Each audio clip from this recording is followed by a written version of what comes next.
पशुपालन का सबसे ज़्यादा खर्च होता है वो आपके खान पान पे होता है और एक अनुमानित ये लागत होता है कम से कम 70%। तो इसीलिए जब कभी भी आप पशुपालन की बात करें, जब कभी भी गाय भैंस की बात करें, उसके उत्पादन की बात करें तो संतुलित आहार का होना बहुत ही आवश्यक होता है।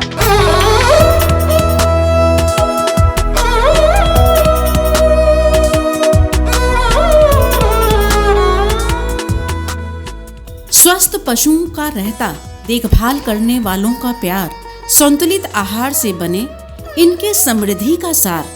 संतुलित आहार पशुओं को स्वस्थ और समृद्ध बनाने में मदद करता है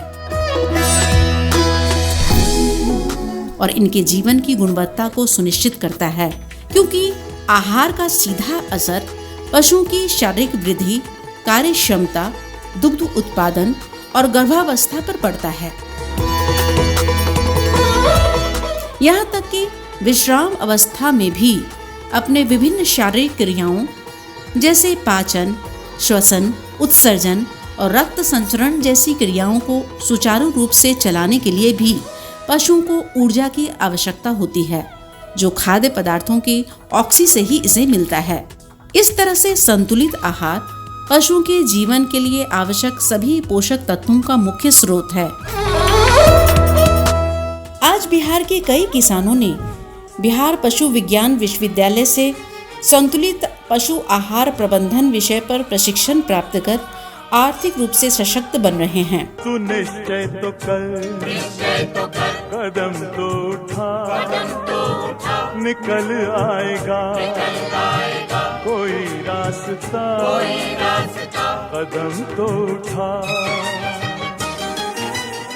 हमने वासु से प्रशिक्षण लेने के बाद मुझे जो भी तकनीकी वहाँ से जानकारी दी गई थी, उसके अनुसार मैं यहाँ पर पशु का पालन चलता है, क्या यहाँ पर फीड देना चाहिए, मतलब पशु को क्या चारा मिलना चाहिए, मतलब विटामिन, मिनरल्स वगैरह और जितने भी चीज़ें होती हैं वहाँ से हमें डॉक्टरों के द्वारा ये सब चीज़ बताया जाता है और यहाँ पर हम लोग उसी के अनुसार इनका पालन पोषण करते हैं। और वैज्ञानिकों ने आकर के यहाँ पे टाइम टू टाइम आकर के वहाँ के जो डीन वगैरह होते हैं और वैज्ञानिक लोग भी आते हैं यहाँ पर आकर के इसका जांच वगैरह करते हैं, टाइम टू टाइम आकर निरीक्षण भी करते रहते हैं।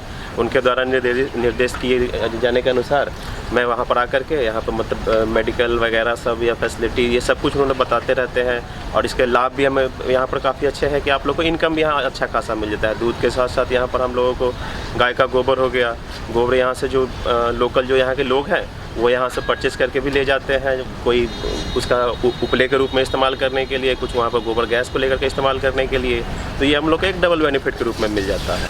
हम कस्टमर हैं डेयरी के, यहाँ शुद्ध दूध मिलता है, गाय भी अच्छी है, यहाँ का सब वातावरण भी अच्छा है, सब कुछ ठीक है।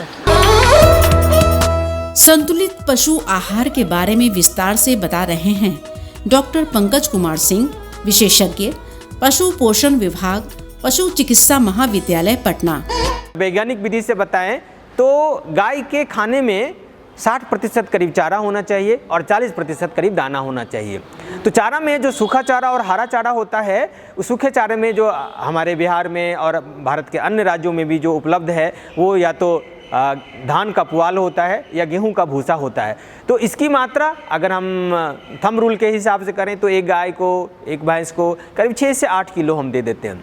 उसके बाद हरा चारा होता है। हरा चारा भी 2 तरह के होते हैं, एक को दलहनी कहते हैं, दूसरे को अदलहनी कहते हैं। तो दलहनी में जैसे बरसीम का आपने नाम सुना है या कोई भी दाल वाले पौधे होते हैं तो वो हम खिला सकते हैं। अदलहनी में चाहे मक्का हो गया, जनेरा हो गया, जय हो गया, ये सारे पौधे होते हैं। तो कोशिश करनी चाहिए कि आपके गाय भैंस को हरा चारा भरपूर मात्रा में मिले। अगर संभव हो तो वो प्रतिदिन आप हरा चारा देंगे और आप देखेंगे कि हरा चारा अगर आपने अपने पशुओं को दिया है तो कहीं भी ना तो दूध उत्पादन में कमी होगी, ना उसके प्रजनन में कोई समस्या होगी, ना उसके फैट में कोई कमी होगी। तो ये तो हो गई हरे चारे की बात। अब बात आती है दाना मिश्रण का। दाना मिश्रण ये हुआ कि जैसे अगर आपने घर में मक्के का दर्रा देते हैं, सरसों की खल्ली देती हैं, उसी को अगर हम मिला के बना दें तो उसी को हम दाना मिश्रण या कंसंट्रेट कहते हैं। ये 2 तरह का होता है। प्रायः जो आप बाज़ार से खरीद के लाते हैं तो वो भी अच्छा होता है, लेकिन अगर आप सक्षम किसान हैं और आप चाहें तो अपने घर में भी बना सकते हैं। और उसका जो घरेलू विधि है वो आपके लिए जानना बहुत ज़रूरी है, क्योंकि जब तक आप अपने यहाँ नहीं बनाएंगे तब तक क्या होगा कि वो सस्ता नहीं होगा। और पशुपालन में जो भी आप दाना खिला रहे हैं, जो भी आप आहार खिला रहे हैं, जब तक सस्ता नहीं होगा तब तक क्या होगा, आपको फ़ायदा ज़्यादा नहीं होगा। तो अगर मैं घरेलू दाना बनाने की बात करूं तो 3 चीज़ों का समावेश उसमें होता है। खास करके कोई भी, चाहे वो दाना में, जैसे हम अनाज की बात करें तो या तो मक्का का दर्रा हो सकता है, या गेहूं का दर्रा हो सकता है, या खुद्दी हो सकता है। तो अगर कल्पना करिए कि मैं 3 किलो दाना की बात करूंगा तो 1 किलो उसमें मक्का का दर्रा ले लेंगे। दूसरा होता है, आपके घरों में उपलब्ध होता है, या तो गेहूं का चोकर है, या फिर जिसको आप राइस पॉलिश कहते हैं, धान जब कुटाते हैं, धान से चावल निकालते हैं तो उसको राइस पॉलिश करते हैं। तो ये दोनों मिल जाए तो दोनों को मिला के, या एक भी मिले तो 1 किलो ले लेंगे। 3 किलो में 1 किलो मैंने पहले मक्का का दर्रा कहा, 1 किलो चोकर या राइस पॉलिश कहा। और तीसरा जो है, कोई भी आप प्रोटीन का सोर्स ले लें, जैसे हमारे यहाँ सरसों की खल्ली उपलब्ध होती है, या कोई रिजेक्टेड दाल है, या कुछ भी अक्टी का बेसन होता है। तो ये तीनों को अगर समान मात्रा में मिला लेते हैं तो ये एक तरह से सूखे फॉर्म में, तो ये एक तरह से कंसनट्रेट मिक्सर, और ये बड़ा अच्छा मिश्रण बन के तैयार हो जाएगा। अब 2 चीज़ें जो आपको बाज़ार से खरीदनी है, एक को कहते हैं मिनरल मिक्सर, तो 2% जो है वो हम मिनरल मिक्सर देते हैं, और 1% जो नमक होता है, आयोडाइज नमक मिले तो बहुत अच्छा। जो दाना मिश्रण हमने बनाया है उसको जो देने की मात्रा है वो ये है कि जो गाय आपकी होती है उसमें करीब 2.5 लीटर दूध पे 1 किलो दाना होता है, लेकिन भैंस के दूध में थोड़ी फैट की मात्रा ज़्यादा होती है, आप जानते हैं मोटा दूध होता है, तो उसमें दाना थोड़ा ज़्यादा लगता है। तो उसमें क्या करते हैं हम कि 2 किलो दूध पे या 2 लीटर दूध पे 1 किलो दाना देना चाहिए। इसके अलावा गाय अगर गाभिन है, खास करके 6 से 9 महीना में, तो उसमें आप आधा किलो से 1 किलो दाना मिश्रण बढ़ा दीजिए। तो मुख्य रूप से अगर हम आपसे बात करें तो एक गाय का या भैंस का जो पशु आहार बना, 6 से 8 किलो उसको सूखा चारा दें। सूखा चारा प्रायः आप सुबह में देते हैं, हरा चारा जब भी मिल जाए आपको वो देते हैं। उसके बाद दाना मिश्रण दें, और जो हमारे यहाँ पे विधि व्यवहार है, हम लोग क्या करते हैं, उसको सानी बनाते हैं। सानी का मतलब हुआ कि सूखा चारा ले लिया, उसमें हरा चारा मिला दिया, और जो दाना की मात्रा मैंने बताया है वो मिक्स कर लिया, और मिक्स करने के बाद थोड़ा सा पानी लगा दिया तो लथपथ सा हो गया, और वो अपने गाय भैंस को आप खिलाते हैं। तो इससे एक फ़ायदा क्या होता है कि जब आप सानी बनाते हैं तो उसमें थोड़ी सी पाचकता बढ़ जाती है। कम से कम 50 ग्राम मिनरल मिक्सर, 50 से 100 ग्राम, और 30 ग्राम नमक प्रतिदिन अपने गाय भैंस को दें। एक और थोड़ा सा समस्या के बारे में बताएं, जैसे ही गर्मी होती है तो आपका फैट कम होने लगता है, फैट एसएनएफ कम होने लगता है, तो किसान बंधु बहुत सारी दवाइयाँ उसमें करते हैं।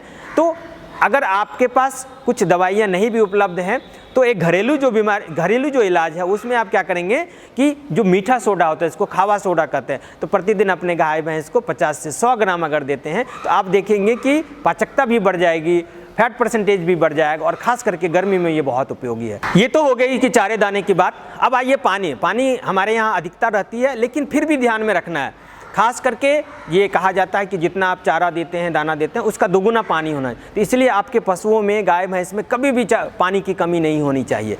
ध्यान क्या रखना है, आप जानते हैं कि दूध में 70% करीब पानी ही होता है, तो पानी की कमी हो जाएगी तो आपका दूध उत्पादन भी कम होगा। कोशिश क्या करना है कि तुरंत का जो ताज़ा पानी हो, जो थोड़ा सा गर्म हो, वो देना चाहिए। तो ये कि आपको चारा, दाना और पानी तीनों का जो है आपको ध्यान में रखना है, और अगर इन तीनों का अच्छे से आप ध्यान लेते हैं, जिसको आप संतुलित आहार कहते हैं, तो दूध उत्पादन में कोई कमी नहीं होगी, आपकी गाय ससमय गाभिन होगी, और आपकी आमदनी जो है वो ज़्यादा होगी। इस प्रकार पशुपालक भाइयों, यदि आप अपने पशुओं के आहार पर विशेष ध्यान देते हैं तो निश्चित तौर पर आपको अपने पशुओं से बहुत अधिक आर्थिक लाभ प्राप्त होगा। तू निश्चय तो कर कदम तो। अधिक जानकारी के लिए बिहार पशु विज्ञान विश्वविद्यालय से संपर्क स्थापित करें। कोई रास्ता कदम तो उठा।